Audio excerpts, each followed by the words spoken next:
Hello दोस्तों, welcome to the Ayurveda planet. आज के लेक्चर में हम सिंपल नोट्स के जरिए हम एक्सक्रीटरी सिस्टम का एक इंपॉर्टेंट एमसीक्यू कवर करने वाले हैं जिसका नाम है यूरिन फॉर्मेशन। क्या होता है यूरिन फॉर्मेशन वो देखते हैं। It is the blood cleansing function. इसे क्या बोलते हैं? Blood cleansing function. Normally 1300 ml of blood enters in the kidney. Kidney excrete unwanted substances along with the water from the blood as a urine. ये urine का basic introduction हो गया। Normal urine output कितना होता है? 1 to 1.5 litre per day. यहाँ से real urine formation process देखते हैं। यूरिन फॉर्मेशन प्रोसेस ये 3 प्रोसेस के अंडर टेक प्लेस होती है। पहला glomerular filtration, second tubular reabsorption and third is a tubular secretion. Okay, पहले देखते हैं ग्लोमेरुलर फिल्ट्रेशन। इससे पहले फिल्ट्रेशन मतलब क्या और नेफ्रॉन के स्ट्रक्चर कैसे वो देखते हैं। Filtration is the function of a glomerulus and reabsorption and secretion is the function of a tubular part of the nephron. हमें पता है कि नेफ्रॉन ये स्ट्रक्चरल एंड फंक्शनल यूनिट है ऑफ द किडनी। उसका जो ग्लोमेरुलस पार्ट होता है, अभी मैं स्क्रीन पर ये डायग्राम दिखा रहा हूँ, ये नेफ्रॉन है। इसका जो ये वाला पार्ट है इसे बोलते हैं ग्लोमेरुलस, और ये बाकी वाला जो पार्ट है इसे tubular part of the nephron कहते हैं। ग्लोमेरुलस में ग्लोमेरुलस कौन सा क्या करता है? फिल्ट्रेशन। और ये tubular part of the nephron क्या करते हैं? Reabsorption and secretion. ये फंक्शन होता है ट्यूबुलर पार्ट का। ओके, ये समझ में आ गया। पहला वाला देखते हैं, पहली process glomerular filtration. It is the process in which blood is filtered by passing through glomerular capillaries and filtration membrane. हो गया ये एक प्रोसेस है जिसके जरिए ब्लड फिल्टर किया जाता है by passing through glomerular capillaries and filtration membrane. Okay, it is the first process of urine formation.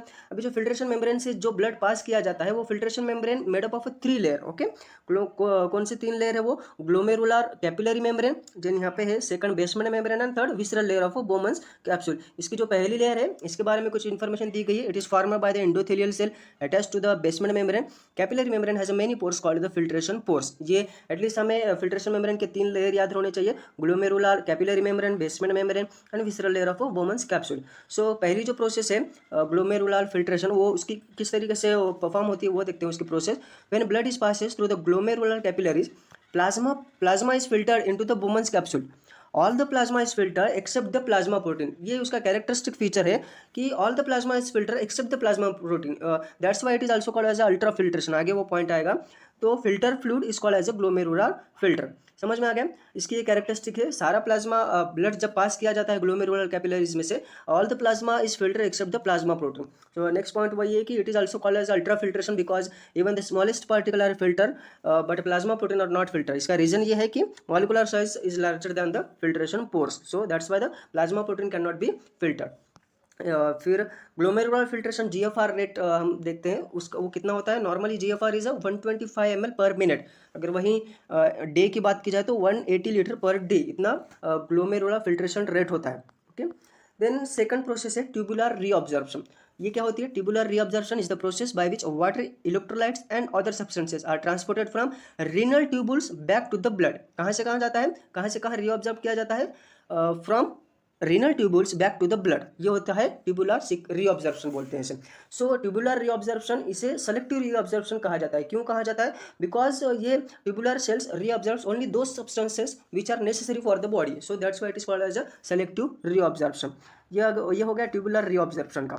इसका मैकेनिज्म एक्टिव और पैसिव मैकेनिज्म से होता है। एक्टिव मतलब वही कि it is the against the electrochemical gradient. और कौन कौन से सब्सटेंस एक्टिव मैकेनिज्म से रीअब्जॉर्ब किए जाते हैं? Substance observe actively sodium, calcium, glucose, potassium, bicarbonate, amino acid. ये जो सब्सटेंस होते हैं ये एक्टिवली रीअब्जॉर्ब किए जाते हैं from the renal tubule back into the blood. Okay, वही पैसिव मैकेनिज्म मतलब अलॉन्ग द इलेक्ट्रोकेमिकल ग्रेडियंट। ये पैसिव मैकेनिज्म से कौन कौन से substance, chloride, urea and water, ये पैसिवली रीअब्जॉर्ब होते हैं। ओके, रीअब्जॉर्प्शन के साइट यहाँ पर बोले गए हैं कि पीसीटी में कौन कौन से सब्सटेंस का रीअब्जॉर्प्शन होता है। Sodium chloride, glucose, potassium, bicarbonate, uric acid, water and urea, इनका पीसीटी में रीअब्जॉर्प्शन होता है। लूप ऑफ होनले में किसका होता है? Sodium and chloride, loop of Henle में रीअब्जॉर्ब किए जाते हैं।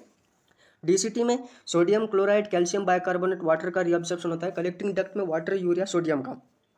देन हम तीसरी प्रोसेस, जो लास्ट प्रोसेस होती है यूरिन फॉर्मेशन की, उसे देखते हैं। ये क्या होती है? पहले वाला था रीअब्जॉर्प्शन, ये वाला है secretion. Tubular secretion. Tubular secretion is the process by which the substance are transported from blood to renal tubules. उसके सेकंड वाले स्टेज में क्या था? वो रीअब्जॉर्प्शन के स्टेज में उल्टा था इसका। यहाँ पर ये सीक्रेशन में उल्टा होता है। कहाँ से कहाँ? From blood to renal tubules होता है, और वहाँ पर रीनल ट्यूबुल्स में ब्लड में होता है। यहाँ पे सीक्रेशन कहाँ से कहाँ होता है? From blood to renal tubules. So आगे देखिए सब्सटेंस सीक्रेटेड मतलब कौन कौन से substance, potassium, ammonia, hydrogen and urea, ये सब्सटेंस सीक्रेट किए जाते हैं। सो पोटेशियम कहाँ पे सीक्रेट किया जाता है, पीसीटी डीसीटी कलेक्टिंग डक्ट है वो। और ये अमोनिया कहाँ पर, पीसीटी में। हाइड्रोजन कहाँ पर, पीसीटी और डीसीटी में सीक्रेट किया जाता है। यूरिया कहाँ पर, लूप ऑफ हेनले में।